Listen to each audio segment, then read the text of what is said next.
Hello dear student, आप सभी का स्वागत है हमारे यूट्यूब चैनल लेट्स डिस्कस में। प्यारे स्टूडेंट, जैसा कि स्क्रीन पर देख रहे हैं, आज हम डिस्कस करने जा रहे हैं क्लास 10th का विषय हमारा साइंस होगा, जो कि वर्कशीट नंबर 70 है और ये 18 जनवरी 2022 के लिए होगा। तो डियर स्टूडेंट, आज आपका एक नया चैप्टर स्टार्ट हो रहा है, हेरिडिटी एंड इवोल्यूशन। ठीक है, क्या है हेरिडिटी एंड इवोल्यूशन, जो कि मोस्ट इंपॉर्टेंट चैप्टर है।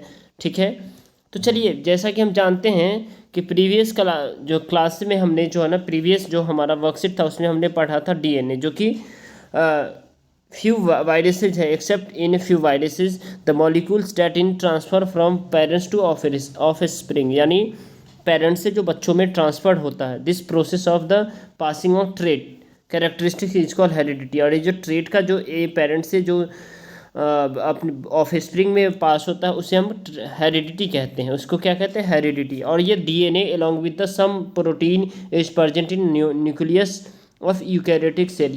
ये जो डीएनए होता है प्रेजेंट होता है कहाँ होता है? न्यूक्लियस में, जो कि यूकैरियोटिक सेल में होता है। ठीक है, where is the thread like structure. इसका स्ट्रक्चर कैसा होता है? Thread like.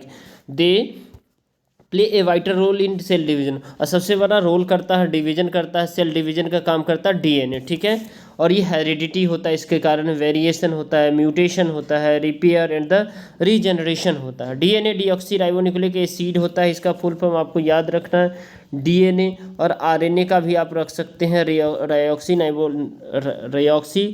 न्यूक्लिक एसिड और डीएनए डीऑक्सी राइबोन्यूक्लिक एसिड। ठीक है, human and almost all other organisms, nearly every cell in the person's body has the same DNA. Most DNA is located in the cell nucleus, यानी अधिकतर DNA जो ना cell के nucleus में पाया जाता है, where it is called the nuclear DNA. But a small amount of the DNA, छोटे अमाउंट में DNA can also found in the mitochondria, यानी डीएनए कहाँ छोटे अमाउंट में माइटोकॉन्ड्रिया में पाया जाता है। ठीक है,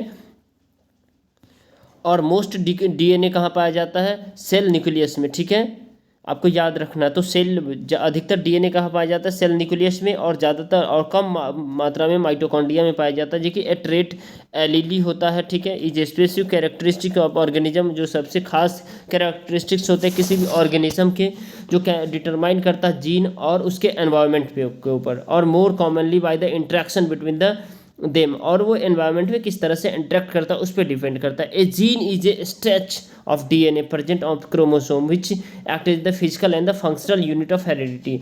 और जीन जो है ना क्या करता है?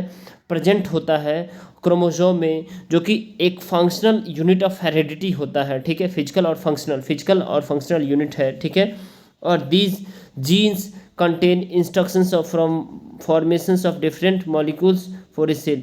और ये जीन जो है ना क्या करता है? इंस्ट्रक्शंस देता है फॉर्मेशन ऑफ डिफरेंट मॉलिक्यूल्स का सेल का। ठीक है, और we can say that all the characteristics of an organism are dependent on the expressions of the gene। ठीक है, और सारे कैरेक्टरिस्टिक्स डिपेंडेंट होता है एक्सप्रेशन ऑफ जीन पे। Humans have 2 copies of the each gene, यानी इंसानों के पास 2 कॉपी होता है हर एक जीन का, जो कि एलेली जाना जाता है। One from the parents, each parents. These alleles of a gene are responsible for the variations of uniqueness of each of the individual। और ये इंडिविजुअल में थोड़ा डिफरेंसेस होता है जिसको बताता है। देखिए, ये सेल है और ये न्यूक्लियस है। ठीक है, देखिए आप, न्यूक्लियस सेल से जुड़ा हुआ, यानी सेल न्यूक्लियस से जुड़ा है, न्यूक्लियस आपका क्रोमोसोम से जुड़ा, क्रोमोसोम आपका डीएनए, और डीएनए आपका जीन, जो कि सेगमेंट ऑफ डीएनए होता है। अब देखिए, आपको याद रखना, Johnson coin the term gene, यानी जीन का जो टर्म का उत्पत्ति किसने किया? जॉनसन ने। और ये फादर ऑफ जेनेटिक्स कौन किसे कहा जाता है? जॉन ग्रेगर मेंडल, जो कि वीवीआई है, आपको याद रखना है। फादर ऑफ जेनेटिक्स कौन है? जॉन ग्रेगर मेंडल है। अब देखिए, एक्यूमुलेशंस of variations during the reproductions, accumulation of variation during the reproductions, ये क्या क्या होता था? When an organism reproduce the DNA undergoes the minute changes although the basic body design remain the same, this cause variation। ये कारण क्या होता है? वेरिएशंस का इन द नेक्स्ट जनरेशन में, and further more the generations to the come the variations are more profound in sexually reproducing organism, यानी variation जो है ना, जो सेक्सुअली रिप्रोड्यूसिंग ऑर्गेनिज्म होता है, देन ए सेक्सुअली के यानी सेक्सुअली रिप्रोड्यूसिंग ज़्यादा होता है। ठीक है, let me understand with the Let us understand this with the example of then asexual reproducing the bacteriums that shows the variations resulting in the bacteria, which is the in turn divide to form 4 as soon as the figure all the having the minor differences between them.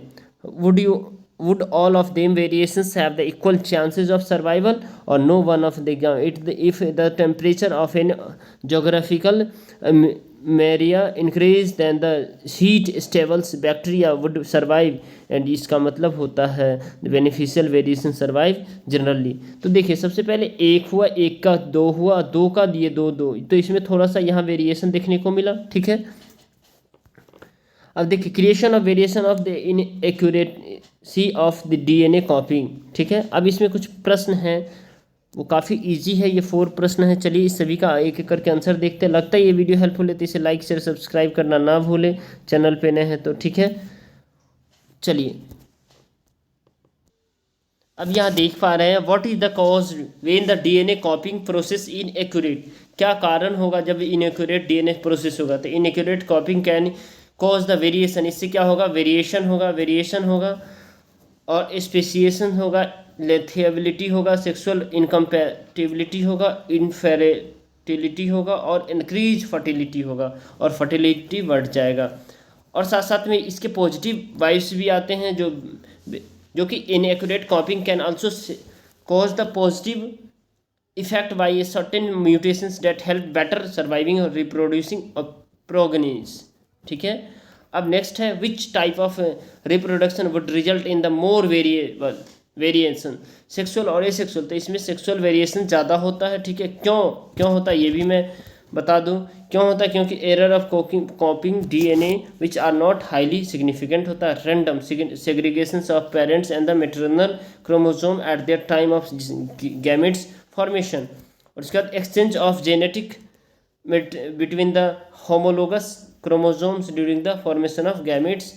इसके बाद आप देख सकते हैं accumulations of variations occur due to the sexual reproduction over generations after the generation and selections by nature created widely diversity.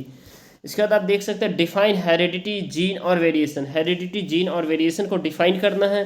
तो heredity transmission of trait and the characteristic from one generation to the other generation और फ्रॉम parents to the offspring. ठीक है, वो कहलाता है heredity. जबकि variations the differences between the characteristics of trait among the individual of the same species are called variation. जबकि DNA नहीं है, लेकिन डीएनए इंपॉर्टेंट है इसलिए करके मैंने डीएनए का भी लिख दिया. आप इसे लिख लीजिए. It is the heredity material in humans are almost all the other organism. Every cell in the person's body has the same DNA. Gene क्या होता है, it is the unit of DNA on a chromosomes which governs the system synthetic of protein. इसके बाद आप देख पा रहे हैं क्वेश्चन नंबर 4 है in asexually reproducing populations a trait A is 20% where is the another trait B is exist 40% which has arisen later. कौन बाद में होगा. तो इस प्रकार हम कह सकते हैं trait a exist in 20% of population of the a sexually reproducing species and trait B exist 40% of that same population. Trait B is likely to have arisen earlier, यानी बी पहले होगा तो ए बाद में होगा. Right, that the trait has been the replicating the existing in higher percentage of the populations as compared to the trait A. ठीक है, तो आई होप कि आपको ये समझ में आ गया डियर स्टूडेंट. चलिए इस वीडियो को लाइक ज़रूर करिए, चैनल पे नए सब्सक्राइब कीजिए और वीडियो को शेयर कर दीजिए. ठीक है, टेलीग्राम का चैनल है, लिंक डिस्क्रिप्शन में है, उससे ज्वाइन हो जाइए और ताकि जो भी इन्फॉर्मेशन हो मैं आपको तक शेयर करता रहूँ. चलिए फिर मिलते हैं अगले अपडेट के साथ. तब तक के लिए bye bye, take care, have a nice day.